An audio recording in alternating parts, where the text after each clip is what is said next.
జై శ్రీరామ్. శ్రీమాత్రే నమః. శ్రీ గురుభ్యో నమః. 2026 సంవత్సరం ఆగస్ట్ 2వ తారీఖు నుంచి 2026 సంవత్సరం సెప్టెంబర్ 2వ తారీఖు వరకు కూడా ఖగోళంలో ఒక విశేషాంశం గోచర రీత్యా చోటు చేసుకుంటుంది. ఈ విశేషాంశం ఏంటంటే, ఇది మళ్ళీ మనకి రాదు. ఇలాంటి విశేష గ్రహస్థితి రావాలంటే మళ్ళీ మనకి 12 సంవత్సరాలు వెయిట్ చేయాలి. అసలు ఈ విశేషాంశం ఏంటి, దీనివల్ల ద్వాదశ రాశుల వాళ్ళకి, ద్వాదశ లగ్నాల వాళ్ళకి ఎలాంటి ఫలితాలు ఉండబోతున్నాయి, దీన్ని మనం బలోపేతం చేసుకోవడానికి, ఏదైనా ఒక విశేషాంశం ఉందంటే దాన్ని బలోపేతం చేసుకోవడానికి ఏ పరిహారాలు చేసుకోవాలి, అసలు ముందుగా ఈ విశేషాంశం దేన్ని సూచిస్తుంది, ఏ గ్రహాల వల్ల ఈ విశేషాంశాన్ని మనం చూడబోతున్నాం, ఇది మనం ఇప్పుడు మొదటగా చూద్దాం. మనందరికీ తెలుసు, దేవగురువైన బృహస్పతి తన ఉచ్చక్షేత్రమైన కర్కాటక రాశిలో ఆయన సంచారం ఉంది. అసుర గురువైన శుక్రాచార్యుల వారు కూడా తన నీచ క్షేత్రమైన కన్యా రాశిలోకి 2వ తారీఖు ఆగస్టు 2వ తారీఖు నుంచి సెప్టెంబర్ 2వ తారీఖు వరకు ఆయన సంచారం ఉంటుంది, శుక్రాచార్యుల వారి సంచారం ఉంటుంది. ఇదే విశేషాంశం. ఇద్దరు గురువర్యులే, ఒకరు అసురు గురువు, ఒకరు దేవగురువు. ఒకరేమో ఉచ్చ స్థానంలో ఉండడం, ఒకరు నీచ స్థానంలో ఉండడం. ఇది అంటే ప్రతి సంవత్సరం కూడా శుక్రాచార్యుల వారు కన్యా రాశిలోకి ఒక నెల ఆయన సంచారం ఉంటుంది, శుక్రాచార్యుల వారి సంచారం ఉంటుంది. కాకపోతే ఇప్పుడు దేవగురువైన బృహస్పతి అంటే ఒక గురువు ఉచ్చ రాశిలో ఉండడం, ఒక గురువు నీచ రాశిలో ఉండడం, ఇది ఎలాంటి ఇంపాక్ట్ సూచిస్తుంది. ఇది నిజంగా ఒక చాలా విశేషాంశము. మళ్ళీ మనకి ఇలాంటిది గురు భగవానుడు మళ్ళీ గురుదేవులు వారు మళ్ళీ కర్కాటక రాశిలోకి రావడానికి 12 సంవత్సరాలు పడుతుంది. కర్కాటక రాశి నుంచి జరిగిపోయాక మళ్ళీ మనకి ఈ 1 మంత్ ఉండే ఇది ఈ విశేషాంశం చూడటానికి మనం 12 సంవత్సరాలు వేచి ఉండాలి. అప్పుడు మళ్ళీ మనకు వస్తుంది. అసలు ఏంటండి ఈ విశేషాంశం వల్ల మనకి ఏంటి లాభము? మనకి గురు భగవానుడు ఉచ్చ స్థానంలో ఉండడం, అంటే శుక్రాచార్యులు వారు నీచ పొంది ఉన్నారు కదా, అది ఎలా ప్లస్ అవుతుంది? ఇద్దరు ఉచ్చ స్థానాల్లో ఉంటే అప్పుడు అది చాలా ప్లస్ అవుతుంది. మళ్ళీ ఆయన అలా వచ్చినప్పుడు మళ్ళీ మనం మాట్లాడుకుందాం. ఉచ్చ స్థానంలో ఉంటే అది ప్లస్ అవుతుంది, కానీ నీచ స్థానంలో ఉన్నాడు కదా, నీచ స్థానంలో ఉంటే ఎలా ప్లస్ అవుతుందంటే, ఎవరి జాతకంలో అయినా అసలు మనందరికీ కూడా ఒకళ్ళ జాతకం అనే ఉంది. ప్రతి ఒక్కళ్ళ జాతకానికి శుక్రబలం అనేది అనివార్యం, కావాల్సిందే. శుక్రబలం ఉండడం వల్ల మేజర్ ప్లస్ పాయింట్స్ ముందు మనం తెలుసుకుందాము. చాలా ఈజీ గోయింగ్ నేచర్ ఉంటుంది. ఇది కూడా ఇంత చిన్నదాన్ని చిలువలు పలవలు చేసి పెద్ద సీన్ క్రియేట్ చేసి పెద్ద డ్రామాలు క్రియేట్ చేయడం ఇలా ఉండదు. ఫర్గెట్ అబౌట్ ఇట్ అనుకుంటారు, వెళ్ళిపోతారు. ఏదైనా ఒక హర్టింగ్ జరిగినా, ఏదైనా ఒకటి వాళ్ళకి చీటింగ్ జరిగినా, ఏది జరిగినా కూడా సరే కాలగమనంలో ఇలాంటివి జరుగుతూ ఉంటాయి అంతే. ఇక్కడ గురుబలం కూడా కలిసి ఉంటే, గురు శుక్రుల బలం ఉంటే ఎలా ఉంటుందంటే, మేబీ వీడు కాకపోతే ఇంకొకళ్ళేమో, అంతే. ఇక్కడతో అయిపోయింది. ఇక్కడతో మనకున్న కర్మ పెండింగ్, పాపకర్మ క్షయం అయిపోయింది, అంతే. ఇంకా ముందు మనల్ని మనం రిఫైన్ చేసుకుందాం. ఇంకా ముందు మనల్ని మనము ఇలాంటి పాపకర్మల్లో ఇన్వాల్వ్ అవ్వకుండా పుణ్యకర్మల్లో మనం పెట్టుకుందాం, సత్కర్మల్లో మనం పెట్టుకుందాం. అసలు ఏదైనా కూడా ఈజీ గోయింగ్ నేచర్ని ఇస్తాడు. అసలు మామూలుగా కూడా శుక్రాచార్యుల వారు ఒకటి కాంపిటేటివ్ ఎగ్జామ్ రాశారు, సక్సెస్ రాలేదు. సో ఇంకా నేను ప్రయత్నం చేయాలేమో, అంతే. అది పెట్టుకొని ఏదైతే క్యాలిక్యులేటెడ్గా ఉంటారు, చాలా ప్రొడక్టివ్గా ఆలోచిస్తారు. ఏం ఆలోచిస్తే వాళ్ళకి ఫ్యూచర్కి గ్రోత్ ఉంటుందో, అంతేకాని అది రాలేదు అని ఇంకా అదే పట్టుకొని అదే తవ్వుకొని అలా ఉండదు శుక్రాచార్యుల వారి బలం అంటే. అలాగే ఉద్యోగంలో కావచ్చు, వ్యాపారంలో కావచ్చు, ఎక్కడైనా స్పీడ్ బ్రేకర్లు మనకి రోడ్డుకి ఎంత అవసరమో, స్పీడ్ బ్రేకర్ లేకపోతే యాక్సిడెంట్స్ అవుతాయి. అలాగా మధ్యలో ఇలాంటి సిచ్యువేషన్స్ మన జీవితంలో వచ్చేది. ఏదన్నా కొంచెం వృత్తిలో కావచ్చు, వ్యాపారంలో కావచ్చు, ఒడిదుడుకులు వచ్చాయంటే అదొక స్పీడ్ బ్రేకర్. దేవత మనకు అందిస్తున్న ఆశీస్సులు. ఈ స్పీడ్ బ్రేకర్తో మనం స్లో అయినా తర్వాత నార్మల్గా వెళ్ళిపోతుంది. అక్కడ స్పీడ్ బ్రేకర్ లేకపోతే ఎలాగైతే వాహన ప్రమాదాలు జరుగుతాయో, ఇక్కడ లేకపోతే మేబీ మొత్తానికి ఉన్న యోగం అంతా కొలాప్స్ అయిపోవచ్చు. అందువల్ల ఇలా జరుగుతుంది. అంటే థాట్ ప్రాసెస్ ఇలా ఉంటుంది.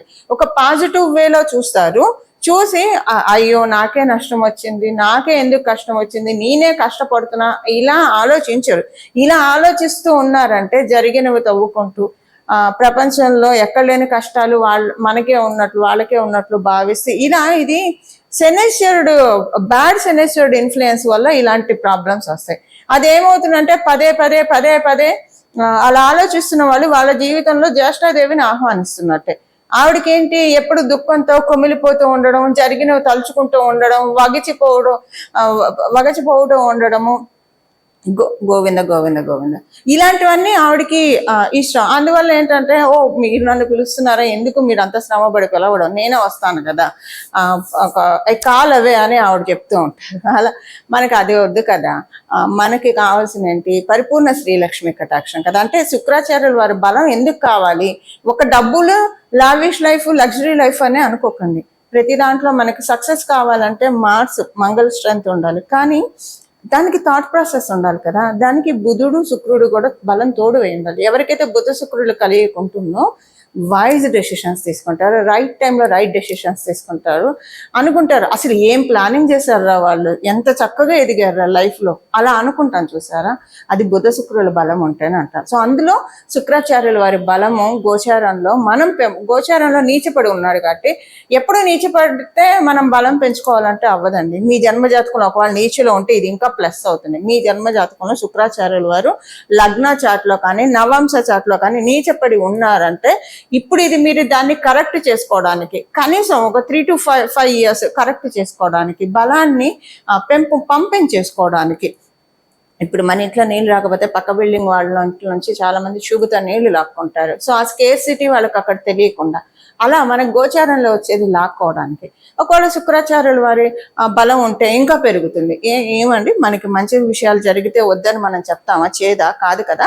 సో అలాగా మనకి ఉండడానికి వీటన్నిటికీ కూడా అంటే ఒక మంచి థాట్ ప్రాసెస్ ఇస్తాడు శుక్రాచార్యుల వారు, మంచి థాట్ ప్రాసెస్ ఇస్తాడు, బుద్ధి బలాన్ని ఇస్తాడు.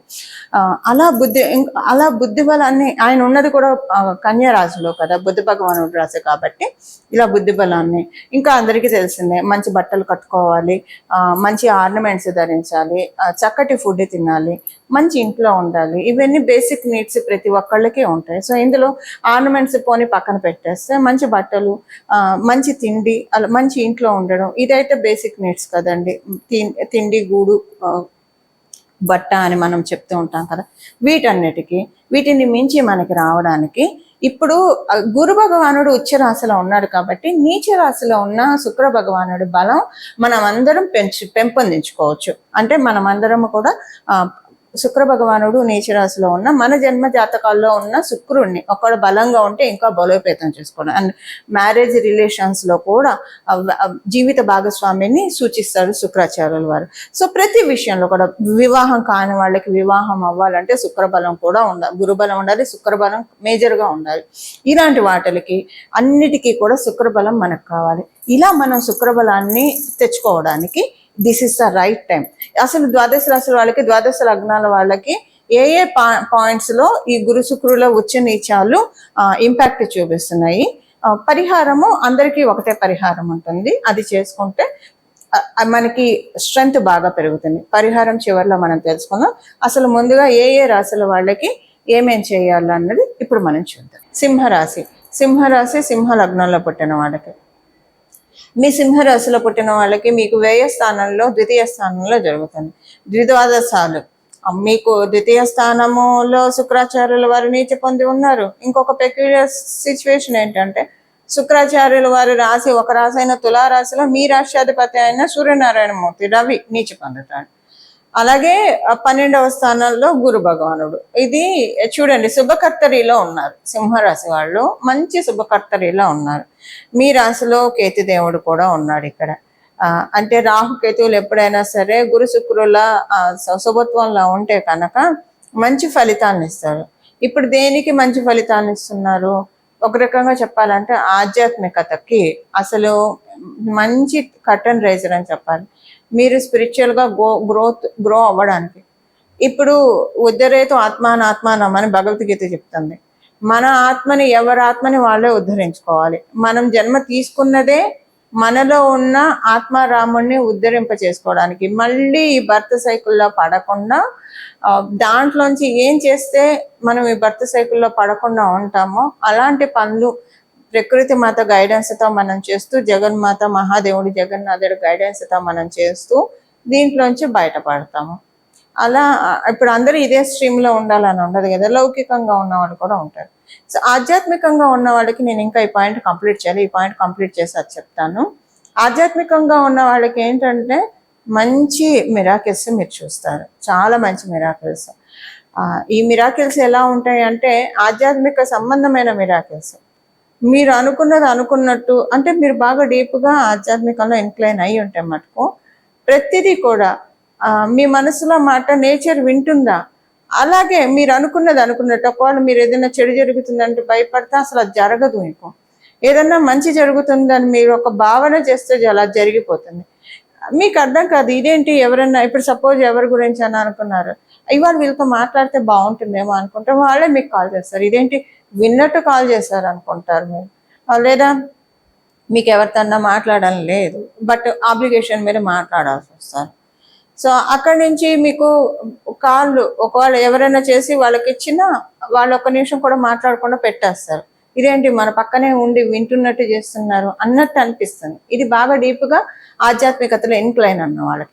అలా లేని వాళ్ళకి అంటే నార్మల్గా నిత్య దైనందిన జీవితంలో భగవంతుని ప్రార్థిస్తూ మీ పనులు మీరు చేస్తూ ఉన్న వాళ్ళకైతే మానసిక ప్రశాంతత.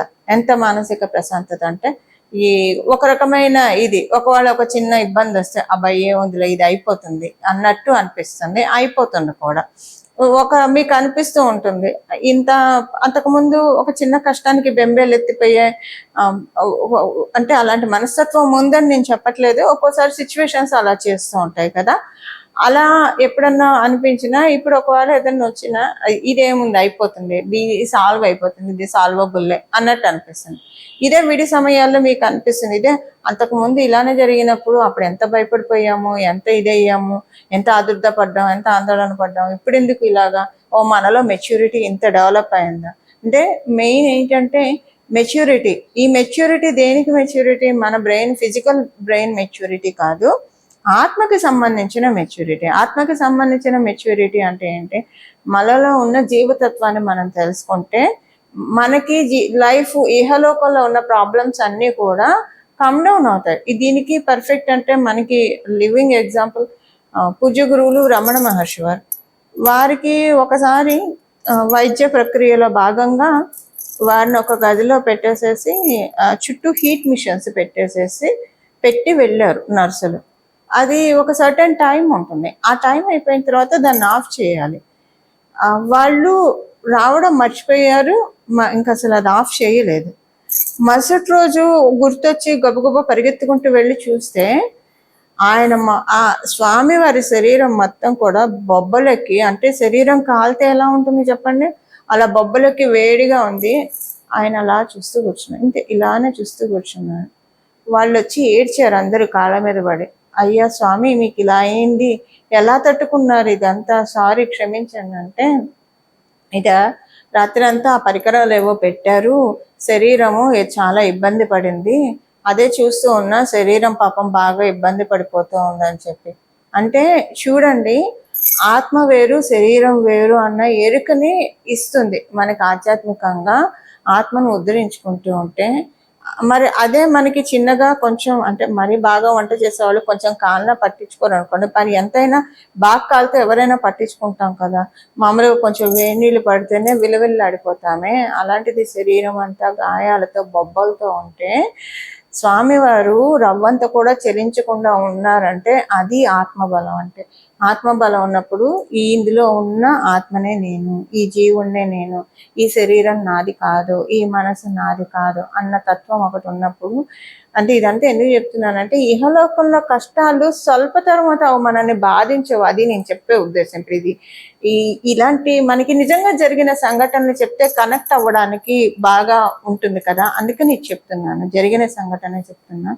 ఇలా ఉండడానికి ఇది రైట్ టైం అండి. అంటే మనల్ని మనం అలా మలుచుకోవడానికి మంచి రైట్ టైం.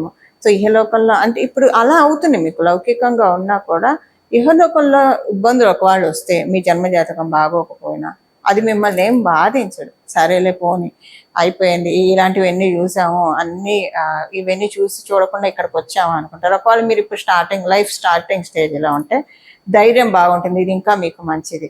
అంటే ఒక వయసు దాటిన వాళ్ళకి ఒకటి, ఒక నడి వయసులో ఉన్న వాళ్ళకి ఒకటి, ఇప్పుడే ఎంటర్ అవుతున్న వాళ్ళకి కెరియర్ను మీకు చాలా స్ట్రాంగ్గా ఉంటారు. మీ చుట్టూ ఉన్న వాళ్ళు అనుకుంటారు ఏంటి వీళ్ళు అసలు దేనికి చెల్లించట్లేదు, ఇదే సిచ్యువేషన్ అంటే మీ సీనియర్స్ ఉంటారు కదా, ఇదే సిచ్యువేషన్ మనకు వస్తే మనం ఇంత హైరాణ అయిపోయాము, అంత హైబత్ అయిపోయాము, వీళ్ళు ఏంటి ఇంత కూల్గా ఉన్నారు, mister cool or miss cool అన్నట్టున్నారు ఏంటి అని అనుకుంటారు.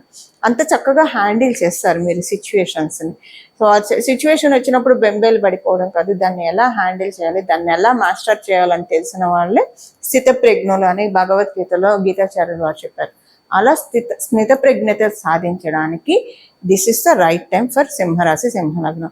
ఎక్కువ అన్నిటికంటే ఎక్కువ ఇప్పటివరకు చెప్పిన 4 రాశుల్లో కంటే సింహరాశి వాళ్ళకి ఎక్కువ చెప్పాను. దానికి కారణం ఏంటంటే శుభకర్తరిలో ఉంది.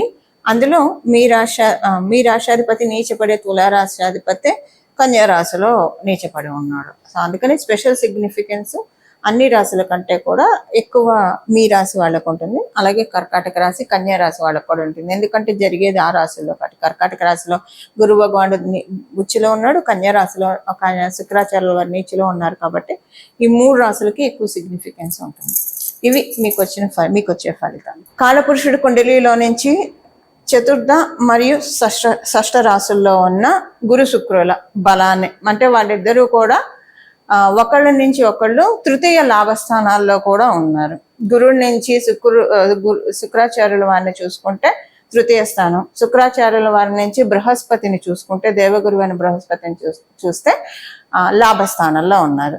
ఇది లాభస్థానంలో ఉన్నారు కాబట్టే మనకి గురు శుక్రుల బలాన్ని పెంచుకోవడానికి ఇది చాలా సదావకాశము.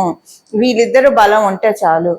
అంటే ఒక అజ్ఞాన అంధకారాన్ని తొలగించేది జీవితంలో ఎవరైనా ఉన్నారంటే అది కేవలంగా గురువు మాత్రమే. అజ్ఞానం వల్లే తప్పులు చేస్తూ ఉంటాం. ఒక్కోసారి మొండి పట్టుదలతో కొంతమందిని మనం చూస్తూ ఉంటాము. ఎవరేం చెప్పినా వినరు, వాళ్ళు పట్టిందే తాపట్టిన కుందేలకే 3 కాళ్ళు అనుకొని చాలా ఇబ్బందులు పాలవుతూ ఉంటారు. ఒక్కసారి మనకి పూజ్య గురువర్యులు వేమన గారు కూడా చెప్పారు కదా, వినదగున ఎవరు చెప్పినా అని. కనీసం విని ఓకే వీళ్ళు చెప్పిన దాంట్లో పాయింట్ ఉందో లేదో చూసి, ఒకవేళ పాయింట్ ఉంది, మన క్షేమాన్ని కోరి చెప్తున్నారు మార్చుకుందాం, ఒకవేళ పాయింట్ లేదు వదిలేసేద్దాం, వీళ్ళు ఏదో ఈషతో చెప్తున్నారు, అసూయతో చెప్తున్నారు, వదిలేసేద్దాం. ఈ వివరణ మనకు ఉండాలి. ఈ వివరణ లేదా మనంతట మనకే మంచి థాట్స్ రావడానికి గురు బలాన్ని బేసిక్గా 2 గురువుల బలాన్ని పెంపొందించుకోవడానికి మనం చేయాల్సిన పరిహారం ఇప్పుడు చూద్దాం. పరిహారం వచ్చేసేసి ఇక్కడి నుంచి మొదలుకొని, అంటే 2026 సంవత్సరం ఆగస్టు 2వ తారీఖు నుంచి 2026 సంవత్సరం సెప్టెంబర్ 2వ తారీఖు వరకు కూడా, మళ్ళీ డేట్స్ రిపీట్ చేస్తున్నా, 2026 సంవత్సరం ఆగస్టు 2వ తారీఖు నుంచి 2026 సంవత్సరం సెప్టెంబర్ 2వ తారీఖు వరకు ఈ సమయంలో ప్రతిరోజు కూడా ఉదయం మరియు సాయంత్రం లలిత సహస్రనామాన్ని చదవాలి. ఒకటి. రెండవది దక్షిణామూర్తి స్తోత్రాన్ని కూడా, శ్రీ గురు దక్షిణామూర్తి స్తోత్రాన్ని కూడా చదవడం కావచ్చు, వినడం కావచ్చు, చేయొచ్చు. దక్షిణామూర్తి తత్వంలోనే అమ్మవారు ఇమిడి ఉంటుంది, స్వామిలోనే అమ్మవారు ఇమిడి ఉంటుంది. అందుకే మనకి లలిత సహస్రనామంలో గురుమూర్తి, గురుమాత, గోమాత, గుహ జన్మభు అని ఒక నామం ఉంటుంది. అంటే అమ్మవారు సాక్షాత్ గురుమూర్తి రూపిణి, రాజశ్యామల అమ్మవారి రూపంలో, సరస్వతి రూపంలో అమ్మవారు మనల్ని కరుణిస్తూ ఉంటుంది, కటాక్షిస్తూ ఉంటుంది. ఈ సమయంలో అందరూ కూడా గురు శుక్రుల బలాన్ని పెంపొందించుకుంటే మీకు తేడా తెలిసిపోతుందండి. ఒక 11 రోజుల్లో మీ జన్మజాతకం బాగుంటే 3 రోజుల్లోనే, ఇంకా బాగా ఉంటే 3 గంటల్లోనే మంచి మార్పులు మీరు చూస్తారు. కానీ అత్యంత భక్తి శ్రద్ధలతోటి చదవాలి. చదవడం రాని వాళ్ళు వినండి. గురు దక్షిణామూర్తి స్తోత్రం, లలిత సహస్రనామ స్తోత్రం ఉదయం సాయంత్రం. చాలా మంది వర్కింగ్ ఉంటారు, మగవాళ్ళు కావచ్చు, ఆడవాళ్ళు కావచ్చు. మరి మేము బయట ఉంటాం కదండి అంటే, మీరు ఇంటికి వచ్చాక స్నానం చేసి చక్కగా ఉతికిన బట్టలు ధరించి వినండి.